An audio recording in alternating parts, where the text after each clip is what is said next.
I'm not an atheist, I'm not agnostic, so I chose to look at the discrimination against atheists. Atheists are like many other groups in this country. They are discriminated against. They are marginalized for their lack of belief in God. The difference with atheists and many other groups that are discriminated against, there has never been a social movement or push towards giving fair rights to those who profess atheism.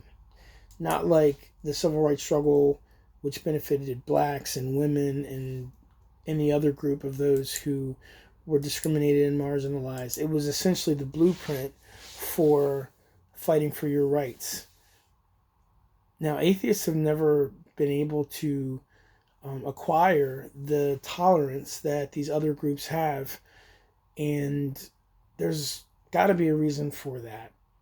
So, what I thought was I would look at the history that belief in God has in our country.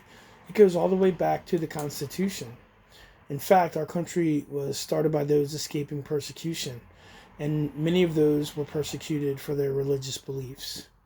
Now, the 3 articles that I read about discrimination against atheists were very interesting. They used a lot of data and basically they show what we essentially already know, that any form of discrimination, when it's broad, the bias is obvious, and the more characteristics you add to the individual, the discrimination lessens. In other words, basically, if you ask someone how they feel about atheists, and they tell you that they can't stand them and they don't understand their beliefs, as you begin to attribute more qualities and make that person more human, the discrimination tends to lessen. I mean, we all know people whose beliefs are counter to ours, and some of us even have close relatives and friends whose beliefs differ from ours. Now, these articles talk about how those who profess atheism often suffer discrimination within their own families, especially if there was a religious upbringing or the parents, one or the other, believed in God. So if you think about how that equates to atheism, is a lot. I know that my faith was pushed on me as a child, and I rebelled against that. And some atheists have once had faith and lost it, and some just don't believe that there is a case for God. Now, in Miles' article, he did acknowledge that religion creates an ideal democratic citizen, and that those who are religious tend to be more giving of their resources. But if you look at the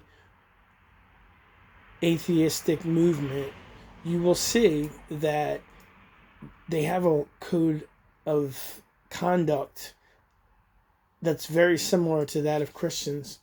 The difference is that their code of conduct is created by the other atheists in themselves, where ours is focused and centered around what God says. Now, a lot of people also blame atheists for the removal of religion from schools, and this just simply isn't true. In fact, they have been arguing over religion in schools for over 100 years. In 1890, the first case was brought. It was based on which Bible would be used in school, the Catholic or the Protestant. And then if you move into the 50s, you'll see that there was much discussion about whose prayer would be allowed in schools, and they came to a sort of resolution of the conflict that resulted in a prayer that was not specific to any religion. But a man named Stephen Engel, who was a Jewish man, saw his son participating in prayer And because he didn't pray that way, he chose to sue. And that was what essentially set the groundwork to have prayer removed from schools. Now, there was a woman whose name was Madeline Murray O'Hare, who at one time was the most hated woman in America, who did bring suit against the Baltimore school system in her son's name, protesting the reciting of the Lord's Prayer. She also was the founder of the American Atheist Movement. And one day her son actually would become a Baptist preacher. So that shows that religion often can change. Just as I spoke earlier about people who once had faith and lost it, people also don't have faith and then gain it. Now, the articles basically said something that we all know, which is we hold beliefs that are discriminatory against others, but when we begin to humanize them, that's when the discrimination lessens.